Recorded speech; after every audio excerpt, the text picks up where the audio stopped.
श्री परमात्मने नमः। सूत्र 11। जो इस विश्व को माया मात्र देखता है और जो आश्चर्य को पार कर गया है, वह धीर पुरुष मृत्यु के आने पर भी क्यों भयभीत होता है। अष्टावक्र जनक से यह भी जानना चाहते हैं कि वह मृत्यु से भयभीत तो नहीं है। वे कहते हैं, अज्ञानी के लिए तो संसार ही सत्य है। वह इसी में रहता है, खाता पीता हंसता खेलता है, बड़ा होता है, अपना विकास करता है, संसार के राग द्वेष प्रेम घृणा सबसे प्रभावित होता है।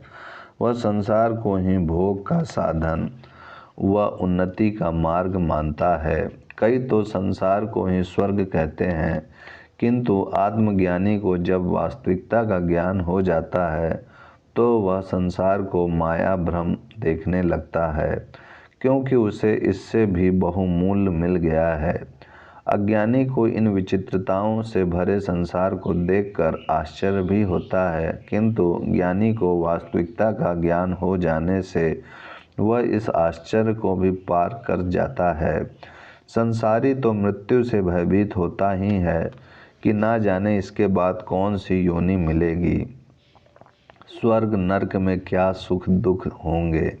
सबसे बड़ी उसकी जीने की व भोगने की वासना की मृत्यु हो रही है एवं वह अनजाने पथ पर जा रहा है। इससे भय लगता है। मरते सभी हैं, यह जानते हुए भी मरना कोई नहीं चाहता। ऐसे सभी अज्ञानी तो मृत्यु से भयभीत हैं ही, किंतु अष्टावक्र जनक से पूछते हैं कि क्या ज्ञानी होकर जब तूने संसार को माया की भांति जाना ही नहीं, देख लिया है, तो भी मृत्यु से भयभीत होता है। क्योंकि ज्ञानी मृत्यु से भयभीत नहीं होते, वे उत्सव की भांति उसका स्वागत करते हैं। शरीर के प्रति आसक्ति रखने वालों को ही मृत्यु का भय अधिक लगता है। सूत्र 12। जिस महात्मा का मन मोक्ष में भी स्पृहा नहीं रखता, उस आत्मज्ञान से तृप्त पुरुष की तुलना किससे की जाए। तस्य तुलना के न जायते। अष्टावक्र जनक से ऊंचे स्तर का प्रश्न करते हैं कि संसारी तो मृत्यु से भयभीत होता ही है, किंतु ज्ञानी को तो भयभीत नहीं होना चाहिए। भय इच्छा और वासना के छूटने से होता है, अन्यथा कोई भय नहीं है। वे कहते हैं, ज्ञानी संसार की तो क्या मोक्ष की भी इच्छा नहीं करता। यदि उसने मोक्ष की भी इच्छा की तो वह भी उसकी वासना ही है, एवं जहाँ वासना है वहाँ मोक्ष नहीं है। जो बिना किसी प्रकार की इच्छा करते हुए केवल आत्मज्ञान से तृप्त है, केवल आत्मानंद का ही अनुभव कर रहा है, वह मुक्ति ही है। वह मुक्ति से भी बढ़कर है। ऐसे व्यक्ति की तुलना किसी से भी नहीं हो सकती। अष्टावक्र जनक से यह जानना चाहते हैं कि इसकी मोक्ष में स्पृहा तो नहीं है। सूत्र 13। जो जानता है कि यह दृश्य स्वभाव से ही कुछ नहीं है, वह धीर बुद्धि कैसे देख सकता है कि यह ग्रहण करने योग्य है और यह त्यागने योग्य है। अज्ञानी को आत्मा का ज्ञान नहीं होने से वह संसार को ही सब कुछ देखता है, किंतु जिसे आत्मा का ज्ञान हो गया है, उस ज्ञानी व आत्मा की ही संपूर्ण सत्ता ज्ञात होने लगती है। वह संसार को अनित्य माया जाल भ्रम समझने लगता है। उसे आत्मा ही नित्य एवं सत्य प्रतीत होती है। फिर वह इस अनित्य जगत से क्या प्राप्त करने की इच्छा रखता है। जिसे महान मिल गया हो, विराट मिल गया, वह क्षुद्र की क्यों अपेक्षा करेगा।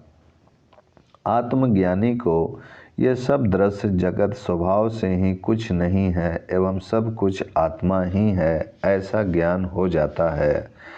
ऐसा ज्ञानी इस संसार में न कुछ त्यागने योग्य समझता है, न ग्रहण करने योग्य। त्याग और ग्रहण दोनों ही अहंकार के ही रूप हैं। अहंकार वश ही संसारी सब कुछ अपने लिए पाना चाहता है एवं उनका त्याग भी अहंकार ही है। वह छोड़ता भी है तो पुनः स्वर्ग में मिलेगा इस आश्वासन पर छोड़ता है। पाखंडी अहंकारी सब कुछ छोड़कर नग्न हो सकता है, किंतु ऐसा भी यदि अहंकार के कारण ही किया गया है तो त्याग नहीं है, मूर्ता मात्र है।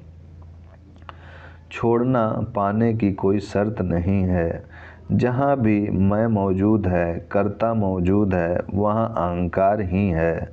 ज्ञानी त्याग नहीं करता, उसे त्याग घटता है, त्याग होता है, किया नहीं जाता। वह अपना सब समझता ही नहीं है, या फिर यह कह लें कि वह अपना सब कुछ नहीं समझता है, सभी ईश्वर का समझता है। वह संसार को कंकड़ पत्थर से अधिक महत्व नहीं देता, फिर किसका त्याग करे, वह किसको ग्रहण करे। भोग और त्याग दोनों ही अहंकार के रहते कृत्य है। ज्ञानी के लिए दोनों का महत्व नहीं है। सूत्र 14। जिसने अंतःकरण के कसाय को त्याग दिया है और जो द्वंद्व रहित और आशा रहित है, ऐसे पुरुष को दैव योग से प्राप्त भोगों में न दुख है न सुख। इस अंतिम सूत्र में अष्टावक्र जनक को और पूछते हैं कि तू आत्मज्ञानी है, तेरे अंतःकरण का विषय वासनाएं संबंधित सारा मल धुल चुका है, तू द्वंद्व रहित और आशा रहित हो चुका है। तुझे दैव योग से प्राप्त भोगों को ईश्वर का वरदान समझकर भोग करना चाहिए।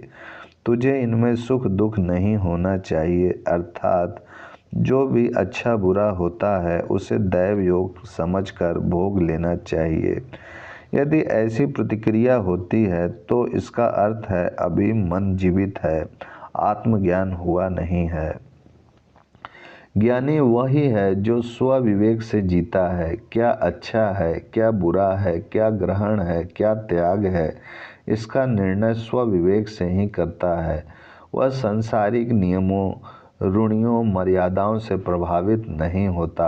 अष्टावक्र इन 14 सूत्रों के द्वारा जनक के आत्मज्ञान की परीक्षा कर रहे हैं। इति अष्टावक्र गीतायां तृतीयं प्रकरणं समाप्तम्। ओम शांति शांति शांति।